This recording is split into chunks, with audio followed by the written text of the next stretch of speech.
And now, live from the cow pasture, it's the Cow Day Show. Moo. What did you discover and learn about today? Show what you know. Oh, here we go.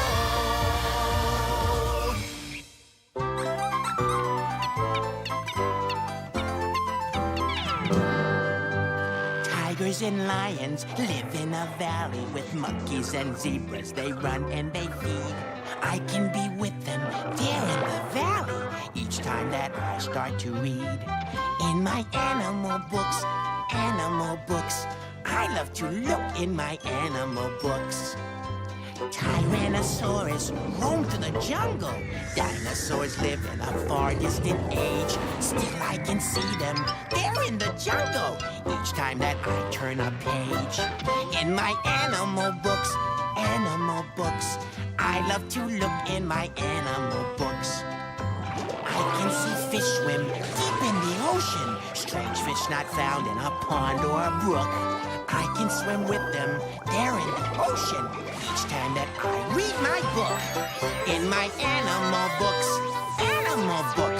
I love to look in my animal books. My animal books, I love to look in my animal books.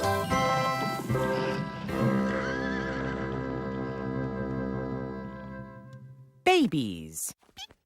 Babies are the very, very young children of people or animals.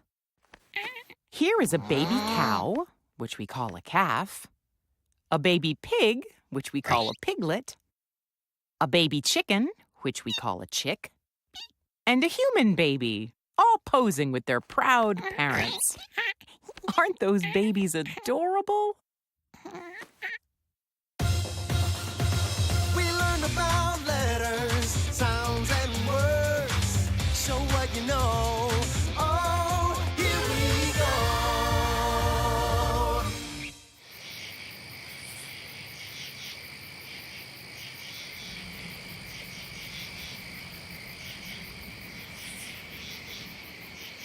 N.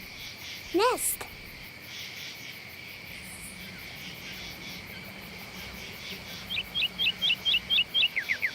N. Nightingale.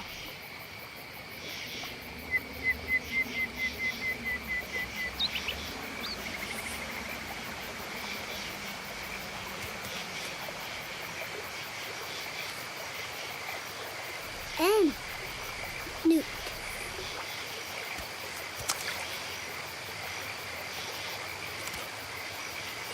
N.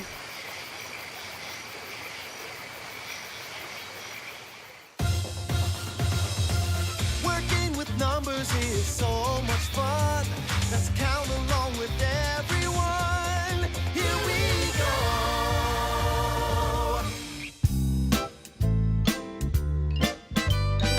One of these things is not like the others. One of these things doesn't belong. Can you tell which thing is not like the other by the time I finish this song?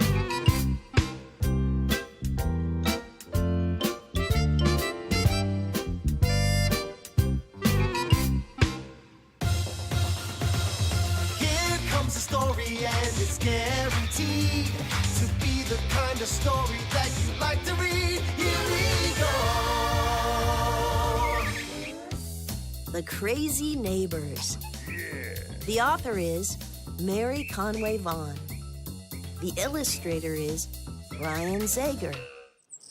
Flowers springed up in the gardens surrounding Geo, Lulu, and Zavi's house. Sunshiny spring melted into sunshinier summer, and in all that time, no one in their family saw any trace, hint, or smear of crazy. It was very pleasant and kind of boring. Until one day... Outside, outside, outside! Mom grumped. Dad and I are cleaning to get ready for a party, and we need you to skedaddle. Ugh! Lulu flopped face forward onto the sofa. But it is so hot outside. I will turn into a puddle. Blug! Geo hugged his bleeping, blooping game toward his belly. It is so hot outside, I won't even be able to think. I go outside, cheered Zavi, hopping down from his red chair and dripping a trail of loopy cereal on the clean floor. You will be fine, Mom answered. Take these. She shoved sweating bottles of icy water toward Geo and Lulu. And go outside. Now, please. Okay. Geo, Lulu, and Zavi answered. They flumped into their perfectly normal shoes and went out. Zavi shrugged and ran over to the basket of kickballs that they kept under the porch. He picked up the black and red and white striped one and threw it at Geo. Lulu cut in front of Geo. Puma! Barked Lulu. Her foot connected with the ball hard and sent it sailing right over their neighbor's tall fence wall. Oh, no! Geo slapped his forehead. Lulu, you lost the ball. I can get it back. Lulu wrinkled her nose. Nuh-uh, no way, not ever. Geo shook his head. It's in the Smalls' yard now. They said that anything in their yard belongs to them forever and always. Remember the wiffle ball? Geo and Lulu and Zavi were quiet, remembering their beloved bright blue wiffle ball and how they had to buy it back at the Smalls' yard sale. You know the Smalls? Whispered Geo. They don't believe in fun. Yeah, said Lulu. They just guard their lawn all day so they can grump at anyone who even steps on their perfect grass, person, dog, or hamster. They are the boringest people on planet Earth. Geo said, to them, ball means fun and fun means bad. Our ball is gone, gone, gone. Geo pressed his face to the tall fence. His head almost rolled off his neck in surprise when he saw what he saw. Mr. Small was wearing a yellow short-sleeved shirt with bright splotches of green. That wasn't so very unusual. But the green was spinning and swirling on the shirt. And he was dancing to old-fashioned music coming from an old-fashioned radio. That was very unusual. It was so unusual. It was maybe a little bit crazy. Mr. Small threw their ball across the backyard to Mrs. Small. She was leaping like a ballerina across her backyard, which was very unusual. She was also wearing a tutu and a tiara, and she was smiling, which was very, very unusual. It was so unusual. It was maybe a lot crazy. And then Geo saw it. Twirling on the Smalls' picnic table was the weensy bit of crazy that Geo thought he shot off the fence months and months ago. Music from the radio shimmered off of the crazy. Oh no, Lulu, it's the crazy. The Smalls have the crazy. Yikes! Lulu whispered, screamed. What do we do? Well, Geo scratched his chin. Mom and Dad want us to stay out here. And we're out of super-duper boring hair goo, which is the only thing that fixes the crazy.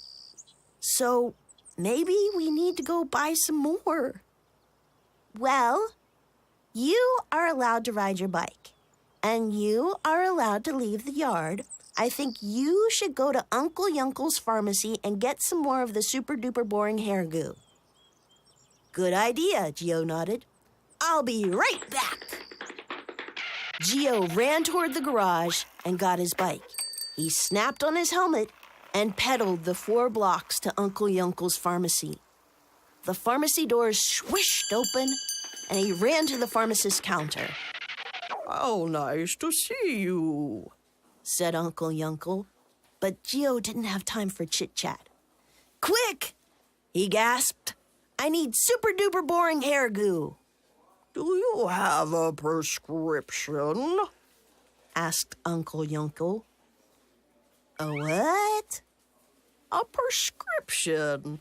It's a note from the doctor that tells me what kind of medicine you need and how much. Oh. Geo frowned. No, but I really need some. My neighbors have the crazy. That's a different story. Uncle Yuncle threw his hands in the air. If they've got the crazy, you need it right away. But I can't just give it to you without a prescription or without seeing it for myself. Uncle Yuncle scratched his chin. I know. I'll come with you. I'll bring the super-duper boring hair goo, and if you are wrong and your neighbors are okay, then I'll bring it back here. Uncle Yuncle ran to get the super-duper boring hair goo. Let's go, he said. We have no time to lose. Geo pedaled back home with Uncle Yuncle running close behind. We're here! Geo yelled as he opened the gate to the backyard. His uncle followed him, looking very serious. Geo! Lulu yelled. Hurry! Things have gotten even crazier since you left. The Smalls are laughing! Yeah! Zavi shouted. They are having fun in the pool. Geo ran over. Don't worry, Lulu, he said. I brought Uncle Yuncle, and he brought the super-duper boring hair goo. He'll be able to fix the Smalls. Geo and Lulu showed Uncle Yuncle the crack in the tall fence wall. He shifted his glasses, then leaned forward, closed one eye, and looked through the fence. He said. Actually, they look kind of happy. Lulu took another gander at Mr. and Mrs. Small. Geo, I think he's right. Look! Geo pressed his eyeball right up against the crack. The Smalls were laughing and dancing and throwing bits of snack food into the air and catching it with their mouths. And the one tiny, itty-bitty morsel of crazy sparkled. Geo? Lulu pursed her lips. You might think this is, well, crazy, but you think that just a scrap of crazy is okay, right? Geo said. Well, yeah. Lulu turned to Uncle Yuncle. What do you think? They seemed so boring and maybe kind of sad before. I think that a little bit of crazy might be good for them. They seem pretty normal to me, actually. Uncle Yuncle shrugged. I think we can leave them just as they are, and everything will be okay. Sometimes just a little bit of crazy can be fun. Their ball came sailing back over the tall fence and bounced a couple of rainbows around Geo and Lulu's and Zavi's backyard. Mr. and Mrs. Small actually gave their ball back to them. I definitely think we should leave them alone, Lulu giggled. Okay, Uncle Yuncle said. but come find me if things get too crazy. I'll have the super-duper boring hair goo with me. Bye now. Thank you, Uncle Yuncle, Lulu and Geo shouted. Bye. Zavi waved and then ran to get the ball that rolled up under the pokeberry bush. His hair crinkled a little bit. But he didn't tell anyone because it was fun. Uncle Yunkel left through the gate. None of the kids noticed the twinkly bit of crazy that had climbed into his pocket. Even if they had noticed, they probably would not have said anything. After all, they were having too much fun playing with their just-returned rainbow-filled ball.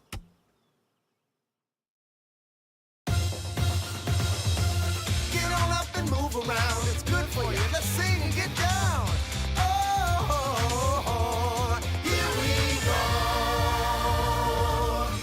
There ain't no bugs on me. There ain't no bugs on me. There may be bugs on some of you mugs, but there ain't no bugs on me. Peanut sitting on a railroad track. His heart was all aflutter. Along came a choo-choo on the track. Toot, toot, peanut butter. Oh, there ain't no bugs on me. There ain't no bugs on me. There may be bugs on some of you mugs, but there ain't no bugs on me. Well, little bugs have littler bugs on the backs to bite 'em. And the littler bugs still have littler bugs, and so ad infinitum. Oh, there ain't no bugs on me. There ain't no bugs on me. There may be bugs on some of you mugs, but there ain't no bugs on me. As I went walking through the woods, humming a tune so gaily, wind come whistling through the trees and froze my ukulele. Oh, there ain't no bugs on me. There ain't no bugs on me. There may be bugs on some of you mugs, but there ain't no bugs on me. Oh, there ain't no flies on me. There ain't no flies on me. There may be flies on some of you guys, but there ain't no flies on me.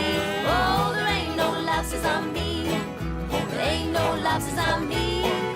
There may be lobsters on some of you lobsters, but there ain't no lobsters on me.